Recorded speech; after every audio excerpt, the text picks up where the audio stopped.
रहीम शुरू अल्लाह के नाम से जो बड़ा मेहरबान और निहायत रहम करने वाला है। मेरा नाम राय आमिर हयात है। आपको अपने यूट्यूब चैनल और फेसबुक पेज पे खुश आमदीद कहता हूँ। नाजरीन, आज दो तीन बड़ी इंपॉर्टेंट खबरें हैं जो आपके साथ डिस्कस करनी है। एक तो जैसा कि आपको पता है कि मियां नवाज शरीफ साहब जो हैं उनको प्राइम मिनिस्टर बनाने की तैयारियां की जा रही हैं।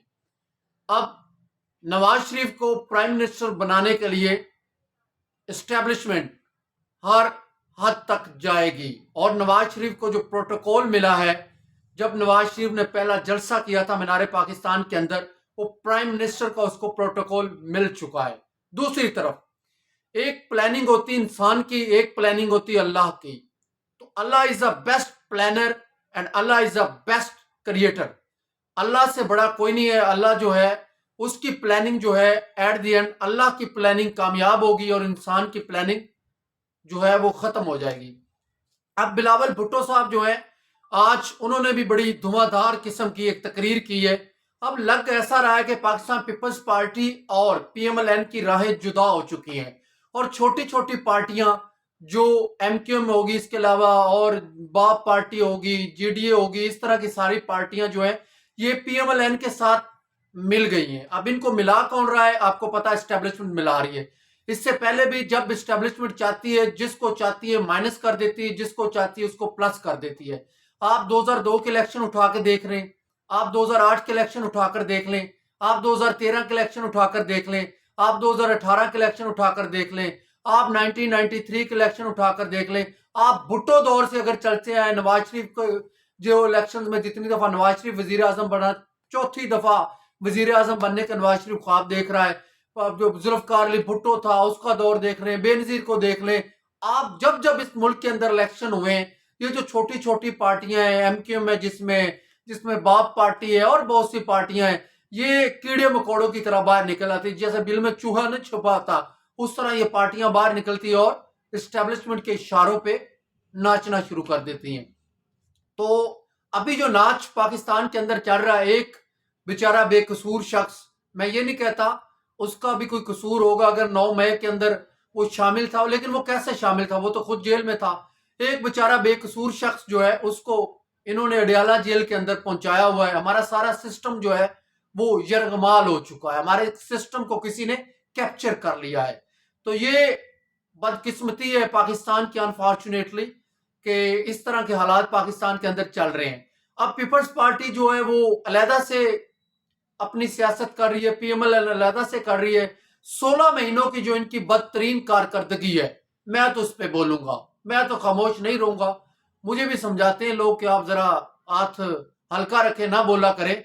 अल्लाह की जात जो है वो बहुत बड़ी, अल्लाह खैर करेगा। सच सच है, झूठ झूठ है। तो 16 महीनों की जो कारकर्दगी इनकी है सिफर।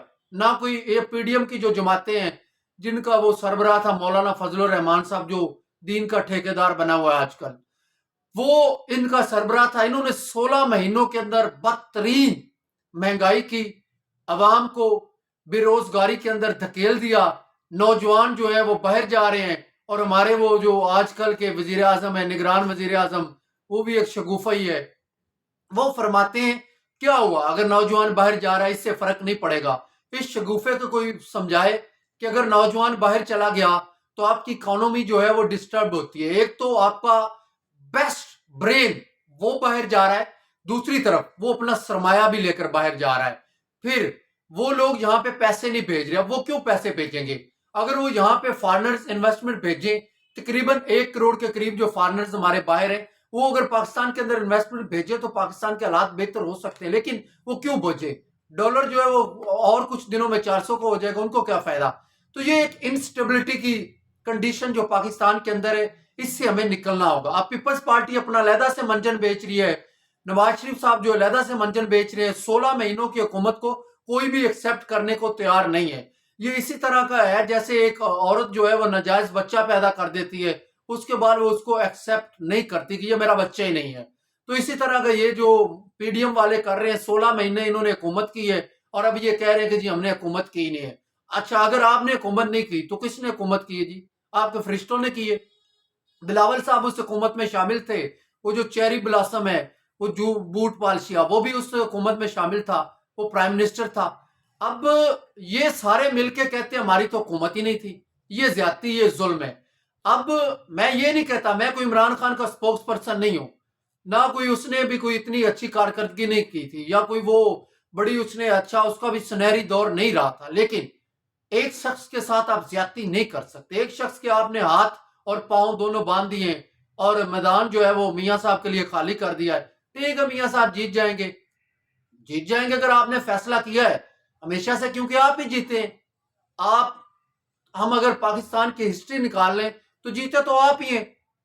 بھٹو نے کہا ادھر تم ادھر ہم، آپ نے مجیب الرحمن شامی جو تھا، سوری مجیب الرحمن وہ جو تھا اس کی اکثریت تھی، آپ نے کہا جی نہیں، ہمیں اس کی شکل نہیں پسند، اس کو نہیں آنے دینا، بھٹو صاحب کو لے کر آگے، ملک کے دو ٹکڑے ہو گئے۔ اس کے بعد جب آپ نے چاہا، آپ نے نواز شریف کو چاہا تو وہ وزیر اعظم بنا، آپ نے بے نظیر کو چاہا وہ بنا، آپ نے عمران خان کو چاہا وہ بنا۔ تو ہر بندے کو میرے خیال میں برابر کا موقع ملنا چاہیے۔ عمران خان کو بھی باہر چھوڑ دیں، وہ جو اندر بڑھ کے مار رہا ہے چلیں، اس کا بھی پتہ چل جائے گا وہ کیا کرتا ہے، عوام کس کو ووٹ دیتی ہے۔ تو یہ تو پھر نواز شریف بامقابلہ نواز شریف چل رہا ہے۔ تو نواز شریف نے اگر الیکشن ویسے ہی جیتنا ہے تو میرے خیال میں کاکڑ صاحب کو اتار کے ان کو حلف لینے دے، میاں نواز شریف صاحب کو، تاکہ وہ آگے وزیر اعظم بن جائیں۔ اتنا پیسہ جو الیکشنز پہ خرچ ہونا ہے وہ بھی نہ ہے، عوام بھی جو ہے وہ بھی ایک جو ہے سکھ کا سانس لے، انسٹیبلٹی کی کنڈیشن سے ہم نکل جائیں۔ تو ہمارا جو مسئلہ ہے نا، اصل میں ہمارا یہ مسئلہ نہیں ہے الیکشن کب ہوں گے، کون جیتے گا، عمران خان آئے گا یا نواز شریف آئے گا یا بلاول صاحب آئیں گے۔ بلاول صاحب اب موقع مانگ رہے، وہ کہہ رہے مجھے ایک موقع دے دیں جناب، میں جی اس ملک کی تقدیر بدل دوں گا۔ اب موقع کس سے مانگ رہے؟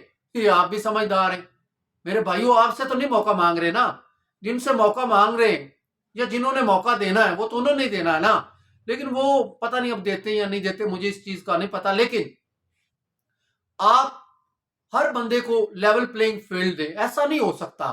ایک شخص جو ہے اس ملک کے ساتھ فراڈ کر کے گیا ہے، عدالتوں کو 50 روپے کا اسٹامپ پیپر دے کے باہر چلا گیا، اس کو آپ لے آئے اور وہ جناب اب نیلسن منڈیلا بنا پھرتا ہے۔ ابھی اس کو صبح پتہ چل جائے گی میری ضمانتیں کینسل ہونے والی، اس کے پلیٹلیٹس ہی کم ہونا شروع ہو جاتے ہیں۔ وہ جیسے اقتدار کا اس کو پتہ چلتا ہے، اقتدار کے نشے کے اندر وہ چلا جاتا ہے، وہ شخص بالکل خیر و عافیت سے ٹھیک ٹھاک ہے، اب اس کو کوئی مسئلہ نہیں ہے، اس کے پلیٹلیٹس بھی ماشاءاللہ بڑے اچھے ہیں۔ تو یہ تمام لوگوں کو میرے خیال میں اگر الیکشنز ہونے ہیں، ابھی تو یہ بھی نہیں پتا ہونے کہ نہیں ہونے، اوپر سے چیف جسٹس صاحب نے علیحدہ سے جو ہے وہ اپنا فیصلہ تھوپ دیا ہے، وہ علیحدہ سے ہمارے ذہنوں پہ سوار ہو گئے ہیں، خاص طور پہ صحافیوں کے، وہ کہتے ہیں الیکشن پہ بات ہی نہ کرو۔ تو بھائی کس پہ کرے؟ کوئی منجن بیچے، چورن بیچے، کیا کرے؟ ہمیں کوئی مطلب بتا دے ہم لوگ کیا کرے، یا ہمارا آئین ہمیں کیا کہتا ہے۔ تو یہاں پہ آئین جو ہے میرے خیال میں کوئی آزادی نہیں ہے، تو یہ ظلم ہے۔ اس کو موقع دینا چاہیے فیئر ٹرائل کا، عمران خان کو بھی، نواز شریف صاحب کو بھی موقع دیں، سب کو موقع دیں۔ اور ایک اور میں پاکستانیوں آپ سے بات کر رہا ہوں کہ الیکشن ہونے دیں۔